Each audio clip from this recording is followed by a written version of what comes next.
നമ്മുടെ കേരളത്തിൻ്റെ കാലാവസ്ഥ ദിനം പ്രതി മാറിക്കൊണ്ടിരിക്കുകയാണ്. ഇന്നുവരെ മലയാളികൾ അനുഭവിച്ചിട്ടില്ലാത്ത കനത്ത ചൂടാണ് ഇത്തവണത്തേത്. സൂര്യാഘാതമേൽക്കുന്നവരുടെ എണ്ണവും ദിനം പ്രതി വർദ്ധിക്കുകയാണ്. എന്തെല്ലാം മുൻകരുതൽ വേണം ഈ സാഹചര്യത്തെ നേരിടാൻ? നമുക്ക് പരിശോധിക്കാം.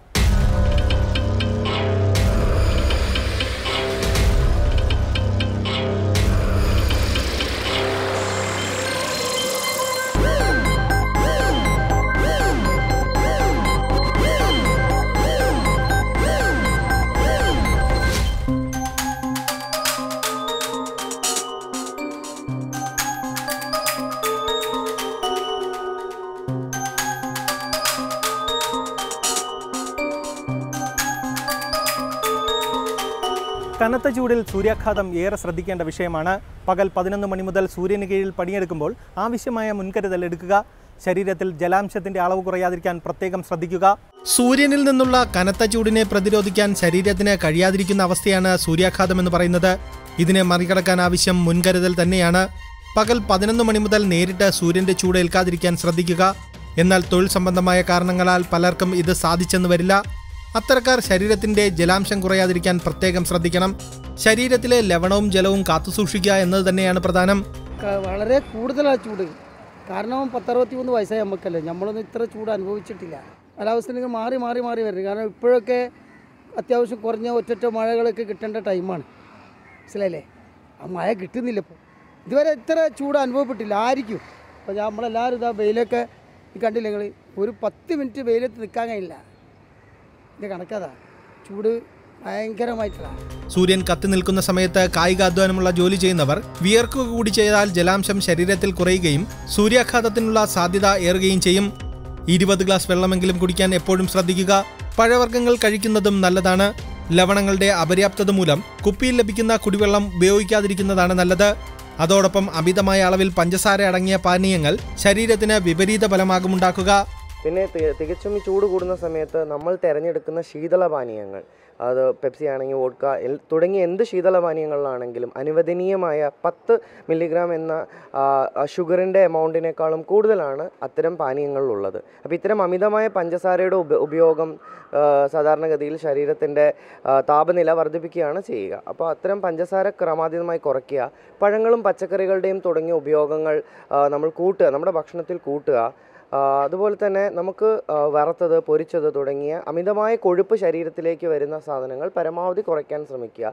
നാര് കൂടുതലായിട്ട് അടങ്ങിയിട്ടുള്ള ഭക്ഷണങ്ങൾ നമ്മുടെ ഭക്ഷണചര്യയിലേക്ക് ഉൾപ്പെടുത്തുക. തുടങ്ങിയതൊക്കെ ജീവിതശൈലി രോഗങ്ങളെ തടയുക എന്നതിനോടൊപ്പം തന്നെയും ഈ ചൂടുകാലത്ത് നമ്മുടെ ശരീരത്തെയും മനസ്സിനെയും ഒക്കെ ചൂടിൽ നിന്നും പ്രതിരോധിക്കുവാൻ വേണ്ടി ഒരു വലിയൊരു സഹായമായിരിക്കും ഇത്തരത്തിലുള്ള നമ്മുടെ ഒരു ശൈലികളിലുള്ള മാറ്റങ്ങൾ. അതോടൊപ്പം വസ്ത്രങ്ങൾ തിരഞ്ഞെടുക്കുന്നതിലും ശ്രദ്ധിക്കുക. ഇളം നിറങ്ങളിലുള്ള പരുത്തി വസ്ത്രങ്ങൾ വേനൽക്കാലത്ത് ഉപയോഗിക്കുന്നതാകും നല്ലത്. ഗർഭിണികളും മുലയൂട്ടുന്ന അമ്മമാരും വളരെ കരുതലോടെ ഇരിക്കുക. കാരണം ശരീരത്തിന്റെ ജലാംശം കുറയുന്നതിനാൽ ഇവർക്ക് സൂര്യതാപം ഏൽക്കാനുള്ള സാധ്യത കൂടുതലാണ്. ഇതോടൊപ്പം ദീർഘകാലമായി കിടപ്പ് രോഗികൾക്കും ശരീരത്തിന്റെ പ്രതിരോധശേഷി കുറവായതിനാൽ സൂര്യതാപം ഏൽക്കാൻ സാധ്യതയുണ്ട്. ഇത് മൂലം ധാരാളം നമ്മുടെ ശരീരത്തിൽ നിന്ന് ജലം നഷ്ടപ്പെട്ടിട്ട് ചിലപ്പോൾ ശരീരത്തിൽ പൊള്ളൽ പോലെ വരാം, തടിപ്പ്, ചുമന്ന തടിപ്പ്, കുരുക്കൾ അങ്ങനെയൊക്കെ വരാം. ഹീറ്റ് റാഷസ് എന്ന് പറയും. അതുപോലെ തന്നെ ഹീറ്റ് ബേൺസ്, അപ്പോൾ പൊള്ളി ശരീരത്തിൽ നിന്ന് തൊലി പോകാം. അപ്പോൾ ആ സമയത്ത് ഇത് പറ്റിയ ആളെ എത്രയും പെട്ടെന്ന് തണലത്തോട്ട് മാറ്റി കിടത്തി അത് ഒരു ഫാനോ അല്ലെങ്കിൽ AC ഉള്ള മുറിയിൽ കിടത്തിയിട്ട് ദേഹം തണുത്ത വെള്ളത്തിൽ തുടയ്ക്കുകയും അതിനുശേഷം വൈദ്യസഹായം തേടേണ്ടതുമാണ്.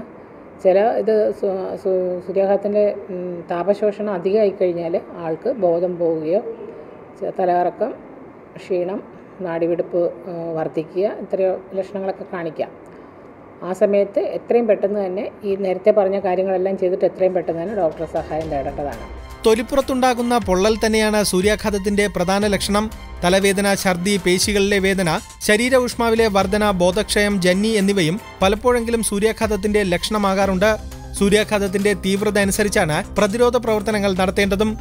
സൂര്യാഘാതമേറ്റയാളെ വെയിലുള്ള സ്ഥലത്തു നിന്നും തണലുള്ള സ്ഥലത്തേക്ക് മാറ്റിക്കിടത്തുക. പൊള്ളലേറ്റിട്ടുണ്ടെങ്കിൽ കൂടുതൽ പരിക്കേൽക്കാതെ തണുത്ത വെള്ളം ഉപയോഗിച്ച് കഴുകുക. ബോധക്ഷയമുണ്ടായില്ലെങ്കിൽ ധാരാളം വെള്ളം കുടിക്കാൻ നൽകുക. ബോധക്ഷയം, ജന്നി, ശരീര ഊഷ്മാവിലെ വർധനവ് എന്നിവ അപകടകരമായ ലക്ഷണങ്ങളാണ്. അതിനാൽ വളരെ വേഗം ആശുപത്രിയിൽ ചികിത്സയ്ക്കെത്തിക്കുക.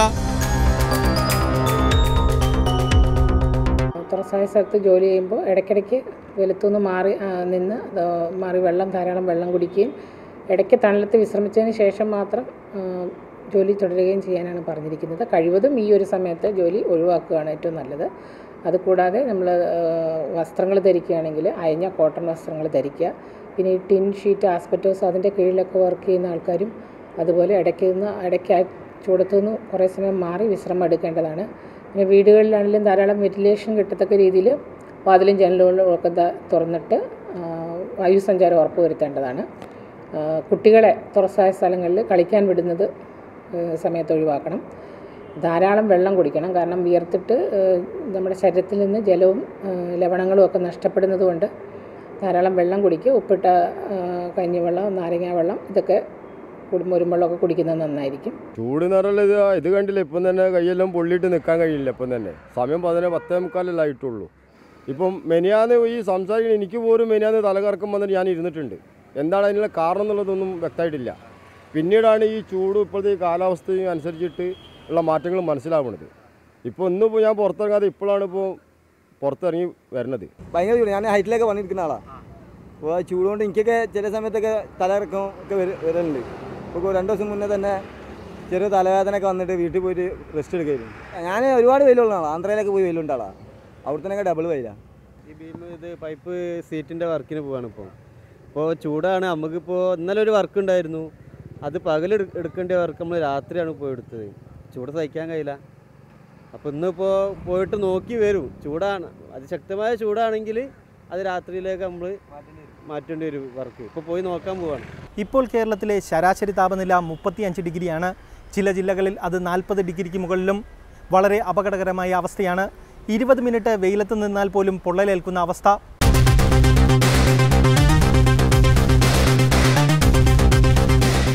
സംസ്ഥാനത്തെ പകൽ സമയത്തെ ശരാശരി താപനില 35 ഡിഗ്രി സെൽഷ്യസിന് മുകളിലാണ്. അത് വർദ്ധിച്ചുകൊണ്ടിരിക്കുന്ന അവസ്ഥയാണ് ഇപ്പോഴുള്ളത്. കൊല്ലം, ആലപ്പുഴ, കോട്ടയം, തൃശൂർ, പാലക്കാട്, കോഴിക്കോട് എന്നീ ജില്ലകളിൽ താപനില ശരാശരിയേക്കാൾ 4 മുതൽ 6 ഡിഗ്രി വരെ വർദ്ധിച്ചുകൊണ്ടിരിക്കുകയാണ്. അതായത് താപനില 40 ഡിഗ്രിയും കടന്ന് മുന്നോട്ട് പോകുന്നു എന്നർത്ഥം. പാലക്കാട് ജില്ലയിലെ ചൂട് 41 ഡിഗ്രിയാണ് കഴിഞ്ഞ ദിവസം രേഖപ്പെടുത്തിയത്. വളരെ അപകടകരമായ അവസ്ഥയാണിത്. തൊലി പൊള്ളിപ്പോവും. അപ്പോൾ അതിന് തടയാനായിട്ട് നമ്മൾ കഴിയുന്നതും ശരീരത്തിൻ്റെ എത്രത്തോളം ഭാഗം കവർ ചെയ്തിട്ടുള്ള വസ്ത്രങ്ങൾ ഉപയോഗിക്കാൻ പറ്റുമോ, ഉദാഹരണത്തിന് ഫുൾ സ്ലീവുള്ള ഷർട്ടുകൾ ഇടുക, ഒരു പാൻറ് ഇടുക, കഴിയുന്നതും കഴുത്ത് ഇറുകിയിട്ടുള്ള വസ്ത്രങ്ങൾ ധരിക്കുക. അതായത് സൂര്യപ്രകാശം ഏൽക്കാനുള്ള സാധ്യത കുറഞ്ഞ വസ്ത്രങ്ങൾ ഇടുക. നേരിട്ടുള്ള സൂര്യാഘാതം ഈ പറഞ്ഞ സമയത്ത് ഒഴിവാക്കുക എന്നുള്ളതാണ്. പിന്നെ വസ്ത്രധാരണത്തിലും ശ്രദ്ധിക്കേണ്ടതാണ്. മുറുകിയ വസ്ത്രങ്ങളും സിന്തറ്റിക് വസ്ത്രങ്ങളും ഒഴിവാക്കണം. കാരണം ഈ വേർപ്പ് അതിനനുസരിച്ച് കൂടുതലാവുന്നതിനനുസരിച്ച് നമ്മുടെ ശരീരത്തിന് ലവണങ്ങളും ജലാംശവും കൂടുതലായിട്ട് ബാഷ്പീകൃതമായിട്ട് പോകാനുള്ള സാധ്യതയുണ്ട്. ഇതിനെ ചെറുത്ത് നിൽക്കാനായിട്ട് നല്ല അളവിൽ പാനീയങ്ങൾ, വെള്ളമായാലും അല്ലെങ്കിൽ നാരങ്ങ വെള്ളമായാലും അല്ലെങ്കിൽ കരിക്കും വെള്ളമായാലും ഏത് തരത്തിലുള്ള വെള്ളമായാലും നമ്മൾ ധാരാളം കഴിക്കേണ്ടതാണ്. സൂര്യൻ ഭൂമധ്യരേഖയ്ക്ക് മുകളിലെത്തിയതും തെളിഞ്ഞ ആകാശത്ത് നിന്നും സൂര്യപ്രകാശം നേരിട്ട് പതിക്കുന്നതുമാണ് ഈ അവസ്ഥയ്ക്ക് കാരണം. അൾട്രാവയലറ്റ് രശ്മികളുടെ തോതായ UV ഇൻഡെക്സ് 12 യൂണിറ്റ് കടന്നു. 3 മുതൽ 5 വരെയാണ് സാധാരണ UV തോത്. 8 മുതൽ 10 വരെ ആയാൽ പോലും 20 മിനിറ്റ് വെയിലേറ്റാൽ പൊള്ളലേൽക്കും. എന്നാൽ ഇത് 10 കടന്ന് 12 എത്തി നിൽക്കുകയാണ്. നേരിട്ട് തൊലിയിൽ പതിക്കുന്ന അൾട്രാവയലറ്റ് രശ്മികൾ തന്നെ ചർമ്മരോഗങ്ങൾക്ക് തന്നെ കാരണമാകാറുണ്ട്. ചെറിയ വരൾച്ച മുതൽ ചർമാർബുദം വരെയുള്ള കാര്യങ്ങളിലേക്ക് വരെ തുടർച്ചയായ ചൂട് ചർമ്മത്തിലേക്ക് നേരിട്ട് ഏൽക്കുന്നതിനാൽ പ്രശ്നമുണ്ടാകാറുണ്ട്.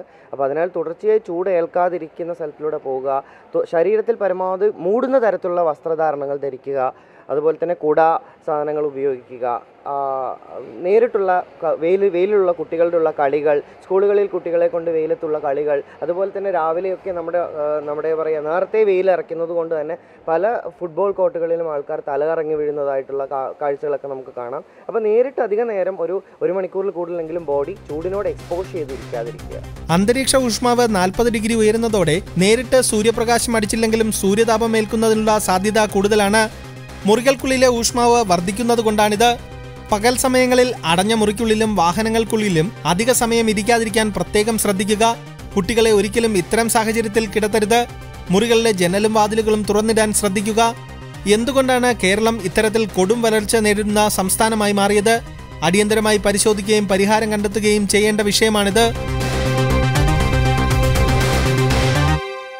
കേരളത്തിനെ സംബന്ധിച്ചിടത്തോളം തുലാവർഷം ഇല്ലയെന്ന് തന്നെ പറയാം. 87% കുറവ്. അത് കഴിഞ്ഞ് മാർച്ച് മാസത്തിൽ ചിലപ്പോൾ മഴ പെയ്യാറുണ്ട്, അതും ഉണ്ടായിട്ടില്ല. അതുകൊണ്ടാണ് ഈ പൊതുവേ ഭൂമി ചൂട് കൂടി വരികയാണ്. അത് എന്നുവെച്ചാൽ സൂര്യന് ചൂടുണ്ട്, ആ ചൂട് അബ്സോർബ് ചെയ്യുന്ന മരങ്ങളാണ്. മരങ്ങളും കണ്ടൽക്കാടുകളും ജലാശയങ്ങളിലെ പായലും ഇതൊക്കെയാണ് ആ ചൂട് അബ്സോർബ് ചെയ്ത് സൂക്ഷിച്ച് വയ്ക്കുന്നത്. സെക്വസ്റ്റർ എന്നാണ് അതിന് പറയുക ഇംഗ്ലീഷിൽ.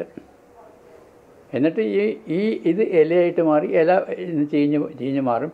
തടിയാണെങ്കിൽ തടി താഴെ വീഴും, അത് കൽക്കരിയായിട്ട് മാറും.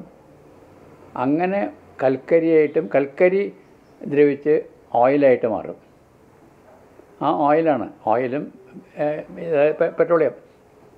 അതൊക്കെ നമ്മളെന്ന് വെച്ചാൽ കുഴിച്ചെടുത്തിട്ട് കഴിഞ്ഞൊരു 10-60 കൊല്ലമായിട്ട് കുഴിച്ചെടുത്ത് അത് മുഴുവൻ കത്തിച്ച് ആകാശത്തിലേക്ക് കാർബൺ ഡൈ ഓക്സൈഡായിട്ട് വിട്ടു.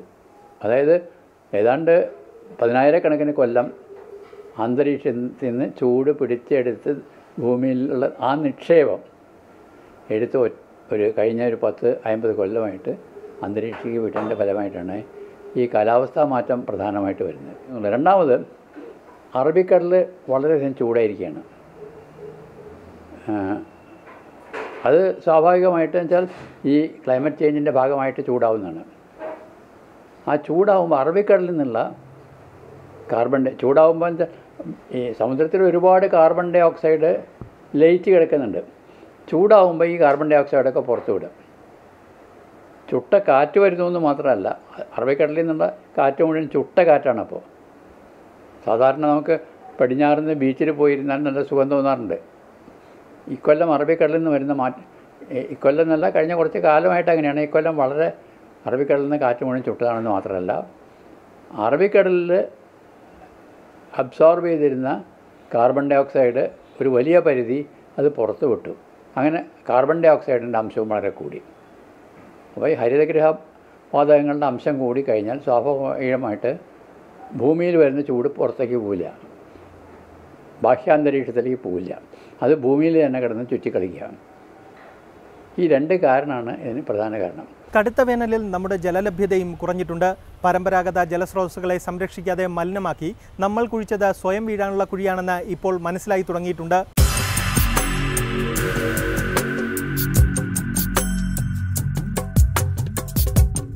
വേനൽ കടുത്തതോടെ നമ്മുടെ കിണറുകൾ വരണ്ടു കഴിഞ്ഞു. പരമ്പരാഗത ജലസ്രോതസ്സുകളെ മനുഷ്യർ തന്നെ മലിനമാക്കിക്കൊണ്ടിരിക്കുന്നു. ഫലമോ ശുദ്ധജല ലഭ്യതയിൽ കുറവും. അതുകൊണ്ട് തന്നെ വേനലിൽ ജലജന്യ രോഗങ്ങളും കേരളത്തിൽ വർദ്ധിച്ചുകൊണ്ടിരിക്കുകയാണ്. എത്രമാത്രം ജലസ്രോതസ്സുകളുള്ള സംസ്ഥാനമാണ് നമ്മുടെ കേരളം. എന്നിട്ടും ഒരിറ്റ് വെള്ളത്തിനായി നെട്ടോട്ടമോടുകയാണ്. ഒരു വർഷം കേരളത്തിനാവശ്യം 88.3 കോടി ഘനമീറ്റർ വെള്ളമാണ്. ഒരു വർഷം നമുക്ക് മഴയിലൂടെ ലഭിക്കുന്നത് 11,370 കോടി മീറ്റർ ജലവും നമ്മുടെ 44 നദികളിലൂടെ കടലിലേക്ക് ഒഴുകുന്നത് 4,000 കോടി ഘനമീറ്റർ ജലമാണ്. അതായത് നമുക്കാവശ്യമായ ജലത്തിന്റെ 45 മടങ്ങ് പാഴായി പോകുന്നു. ഇവ സംരക്ഷിക്കാൻ ഒരു നടപടിയും ഇതുവരെ ഉണ്ടായിട്ടില്ല. വരൾച്ച എന്താണെന്ന് മലയാളികൾ ഓരോ വർഷവും തീവ്രത കൂടി അനുഭവിച്ചുകൊണ്ടിരിക്കുകയാണ്. എന്നാൽ ഇത് നേരിടാൻ ഒരു മുൻകരുതലും ഇവിടെ നടപ്പായിട്ടില്ല.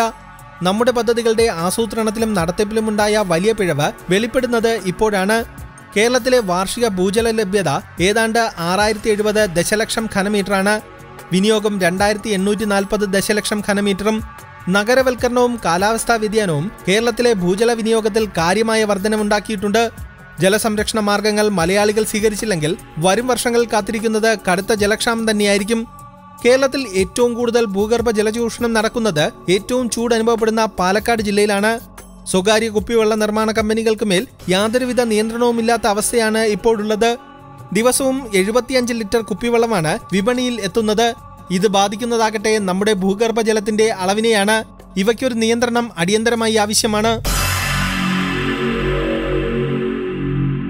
20 വർഷത്തെ കണക്കെടുക്കുമ്പോൾ രൂക്ഷമായ വരൾച്ചയാണ് നമ്മൾ എല്ലാ മാർച്ച് ഏപ്രിൽ മാസങ്ങളിലും കണ്ടുവരുന്നത്. കഴിഞ്ഞൊരു 3-4 വർഷത്തെ കണക്കെടുക്കുമ്പോൾ മാർച്ച് ഏപ്രിൽ എന്നുള്ള പിറകിലോട്ട് പോയി ജനുവരി ഫെബ്രുവരി അല്ലെങ്കിൽ ജനുവരിയിലേക്ക് പോയി ഡിസംബർ നവംബർ അങ്ങനെ മഴ മാറിയാൽ ഉടൻ വരൾച്ചയിലേക്ക് പോകുന്ന ഒരു സ്ഥിതിയിലേക്ക് കേരളം സംസ്ഥാനം മാറുകയാണ്. ഇതെല്ലാം മനസ്സിലാക്കിയിട്ടാണ് 2004 കഴിഞ്ഞൊരു 20 വർഷത്തെ കണക്കിൽ 2004 ഏറ്റവും കൂടുതൽ വരൾച്ച വന്നത്. അപ്പോൾ സംസ്ഥാനത്ത് മഴവെള്ള സംഭരണം വളരെ ഗൗരവമായി സർക്കാർ ഏർപ്പെടുത്തി, നിയമം മൂലം തന്നെ കൊണ്ടുവന്നു. അതിനൊരു മുൻ അനുഭവമുണ്ട്. തമിഴ്നാട്ടിൽ കർശനമായി ജയലളിതയുടെ നേതൃത്വത്തിൽ ഇതൊക്കെ നടപ്പിലാക്കി. അവിടുത്തെ അമ്പലക്കുളങ്ങളും വീടുകളും അതുപോലെ തന്നെ പ്രദേശങ്ങളിലൊക്കെ റെയിൻ വാട്ടർ ഹാർവെസ്റ്റിങ്ങും മഴവെള്ള സംഭരണവും ഭൂജല പരിപോഷണവും ശക്തമായി നടപ്പിലാക്കി, നിയമം കൊണ്ട് തന്നെ.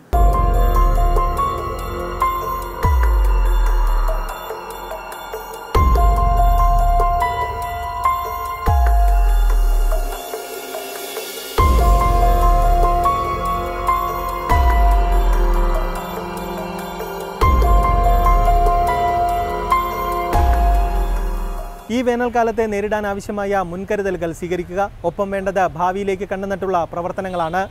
പ്രകൃതിയെ ചൂഷണം ചെയ്യുന്നത് അവസാനിപ്പിക്കുക. മഴവെള്ളം സംരക്ഷിക്കാൻ നടപടി സ്വീകരിക്കുക.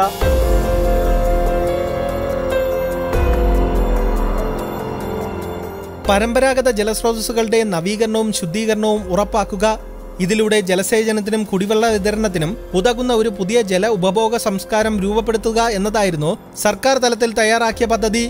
ജലസ്രോതസ്സുകളെ പുനരുജ്ജീവിപ്പിക്കുന്നതിനും നിലനിർത്തുന്നതിനുമുള്ള പ്രവർത്തനങ്ങൾ ഏറ്റെടുത്ത് നടത്തുന്നതിനായി തുടങ്ങിവെച്ച പദ്ധതികൾ എത്രത്തോളം വിജയിച്ചു എന്നതിന്റെ വിലയിരുത്തൽ കൂടിയാകും ഈ വേനൽക്കാലം.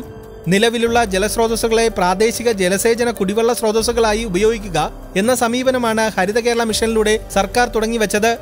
ആദ്യഘട്ടത്തിൽ കുളങ്ങൾ, തോടുകൾ, കനാലുകൾ എന്നിവ പുനരുജ്ജീവിപ്പിക്കുന്നതിനും നിലനിർത്തുന്നതിനുമുള്ള പ്രവർത്തനങ്ങളും, രണ്ടാം ഘട്ടത്തിൽ നദികൾ, കായലുകൾ, മറ്റ് ജലസ്രോതസ്സുകൾ എന്നിവയുടെ ശുചീകരണവും ഏകോപനത്തോടെ പ്രാവർത്തികമാക്കുമെന്നാണ് പ്രഖ്യാപനം. എന്നാൽ ഇതൊക്കെ എത്രത്തോളം ഫലപ്രദമായി നടപ്പാക്കാനായി എന്നതിനെക്കുറിച്ച് ആത്മപരിശോധന നടത്തേണ്ടതുണ്ട്.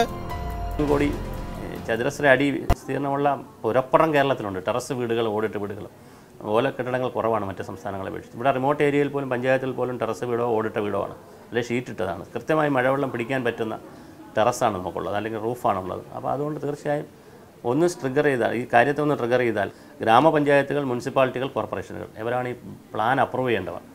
ശരിക്കും അപ്രൂവ് ചെയ്യുമ്പോൾ അതിനകത്ത് കാണും, അതുണ്ടെങ്കിലേ അപ്രൂവ് ചെയ്തോളൂ. പക്ഷേ അപ്രൂവ് ചെയ്ത് കഴിഞ്ഞിട്ട് വീട്ടിൽ ഇത് പണിയുന്നൊരു സംവിധാനം നമ്മൾ കാണുന്നില്ല. അപ്പോൾ അത് അവിടെ കൃത്യമായൊരു അഴിമതി ഉണ്ടെന്ന് തന്നെ എനിക്ക് പറയേണ്ടി വരും. 20 ലക്ഷം 30 ലക്ഷം രൂപ കൊടുത്തൊരു വീട് വെക്കുന്ന ഒരാൾ 3000-4000 രൂപ കൊടുത്ത് കിണർ റീചാർജ് ചെയ്യാനോ, മഴവെള്ളത്തെ ഒന്ന് കിണറ്റിലേക്ക് വിടുവാനോ, അല്ലെങ്കിൽ ഒരു 10-20,000 രൂപ കൊടുത്തൊരു ടാങ്ക് പണിയാനോ അവർ ശ്രമിക്കുന്നില്ല. അങ്ങനെ പണിയുമ്പോൾ സ്വാഭാവികമായിട്ട് അവരുടെ ജലപ്രശ്നമാണ് പരിഹരിക്കുന്നത്. അതിലേക്ക് അവർ വരുന്നില്ല എന്നുള്ളതാണ്. കൃത്രിമമായി എന്തുമാത്രം മഴവെള്ളത്തെ നമുക്ക് സംഭരിക്കാൻ പറ്റുമോ, അത് കുളങ്ങളിൽ, അതുപോലെ തന്നെ ടാങ്കുകളിൽ, സംഭരണികളിലൊക്കെ എത്ര ശേഖരിക്കാൻ പറ്റുമെന്നുള്ളത് നമ്മൾ ഗൗരവമായി ചിന്തിക്കണം. പിന്നെ കിണറുകളുണ്ട്, ഒരു 65 ലക്ഷം കിണറുകളുണ്ട് കേരളത്തിൽ, തുറന്ന കിണറുകളാണ്. അതിൻ്റെ സമീപത്ത് കുഴിയെടുത്തും അല്ലെങ്കിൽ അതിലേക്ക് നേരിട്ട് വെള്ളം ഇറക്കിയുമൊക്കെ ശുദ്ധീകരിച്ച് വെള്ളം ഇറക്കി നമുക്ക് ധാരാളം വെള്ളം കിണറ്റിലേക്ക് കടത്തിവിടാം. രണ്ട് കാര്യം ഗുണമുണ്ടാവും. ഒന്ന്, കിണറിൻ്റെ ജലശുദ്ധി വർദ്ധിക്കും, കാരണം ധാരാളം ശുദ്ധജലം നമ്മൾ കടത്തിവിടുന്നതുകൊണ്ട്. രണ്ടാമത്, അതിൻ്റെ ക്വാണ്ടിറ്റി വർദ്ധിക്കും, അളവ് വർദ്ധിക്കും, ഭൂഗർഭജലം വർദ്ധിക്കും. അതുപോലെ തന്നെ പരമാവധി മഴയെ ഭൂമിയിൽ താഴ്ത്തേണ്ടതുണ്ട് ഭൂഗർഭജലമായി. ഈ രണ്ട് പ്രവർത്തനങ്ങളും നടക്കണം. പക്ഷേ ജനങ്ങളെ കൈവശമാണ് ഇത് ഇരിക്കുന്നത്. അപ്പോൾ അതുകൊണ്ട് തന്നെ ആളുകളുടെ ഒരു മാനസികാവസ്ഥയും കൂടി ഇതിനകത്തൊരു വളരെ വലിയ പ്രധാനമാണ്. അപ്പോൾ അവിടെ സർക്കാരിൻ്റെ നിയമങ്ങളും കർശനമായ നടപ്പിലാക്കലും അതിന് കൃത്യമായൊരു മോണിറ്ററിംഗ് ഉണ്ടെങ്കിൽ മാത്രമേ ജനങ്ങളെ ഇതിലേക്ക് കൊണ്ടുവരാൻ കഴിയുള്ളൂ.